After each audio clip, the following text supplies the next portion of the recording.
اور ہم نے تمہارے پاس کھلے کھلے احکام بھیجے ہیں، اور جو لوگ تم میں سے پہلے گزرے ہیں ان کے بعد حکایات بھی، اور خدا سے ڈرنے والوں کے لیے نصیحت کی باتیں بھیجی ہے۔ یہ قرآن میں کیا کیا؟ بہت سے اچھے باتیں کھلم کھلا بتلا دیے۔ اس سے پہلے زمانہ جو گزر گیا ہے اس کے بارے میں بتایا تاکہ تم کو نصیحت حاصل کرے بھیجی ہے۔ اللہ تعالیٰ نور ہدایت دینے والا ہے۔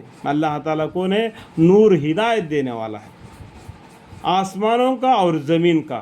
اس کے نور ہدایت کی حالت عجیب ایسی ہے جیسے کہ فرض کرو ایک طاق ہے، سمجھ میں آیا؟ ایک طاق ہے اور اس میں ایک چراغ ہے، اور وہ چراغ ایک قندیل میں ہے، اور وہ قندیل طاق میں رکھا ہوا ہے، اور وہ قندیل ایسا صاف شفاف ہے جیسا کہ ایک چمکدار ستارہ ہے، اور وہ چراغ ایک نہایتی مفید درخت کے تیل سے روشن کیا جاتا ہے کہ وہ زیتون کا درخت ہے۔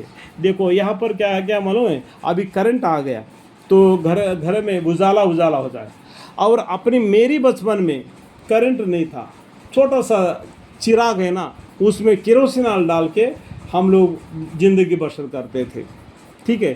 وہ اس طریقے سے اللہ تعالیٰ نے یہ مثال دے رہے ہیں۔ اس کے اندر ایک زیتون کا تیل ہوتا ہے، وہ کھانے میں بھی سالے میں بھی اچھا لگتا ہے، اور وہ زیتون کا تیل سے اس چراغ کو روشن کر دیتے ہیں، اس سے کیا کہ روشنی رات میں آ جاتی ہے۔ تو بزرگوں کو اگر پیچھے مڑ کر دیکھیں تو اپنے بزرگوں کی، اپنے دادا دادیوں کی زمانہ کو خیال کریں گے تو وہ لوگ کتنا محنت مزدوری کرتے تھے، کہ کتنا پیدل چلتے تھے۔ آج کوئی پیدل نہیں، سب کچھ ہے، اس لیے بیماریاں لپٹ گئی۔ اللہم اغفر۔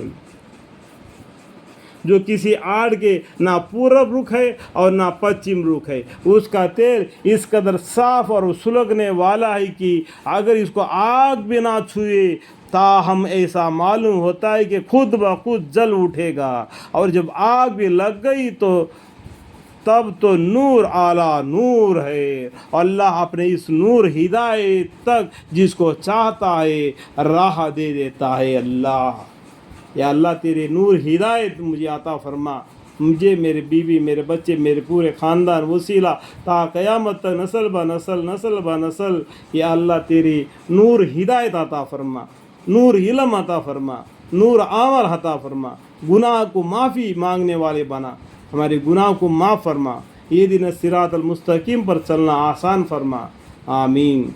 اور اللہ تعالیٰ لوگوں کے ہدایت کے لیے مثالیں بیان فرماتا ہے، اور اللہ تعالیٰ ہر چیز کو خوب جاننے والا ہے۔ وہ ایسے گھروں میں عبادت کرتے ہیں جن کی نسبت اللہ کے حکم دیا ہے کہ ان کا ادب کیا جاوے، اور ان میں اللہ کا نام لیا جاوے، اور ان میں ایسے لوگوں صبح اور شام اللہ کے پاک نماز میں بیان کرتے ہیں جن کو اللہ یاد سے یا بالخصوص نماز پڑھنے سے اور زکوٰۃ دینے سے نہ خرید غفلت میں ڈالنے پاتی ہے اور نہ فروخت، اور وہ ایسے دن کے دار و غیر سے ڈرتے ہیں رہتے ہیں جس میں بہت سے دل اور بہت سی آنکھیں الٹ جائیں گے قیامت کے دن کے بارے میں، ٹھیک ہے؟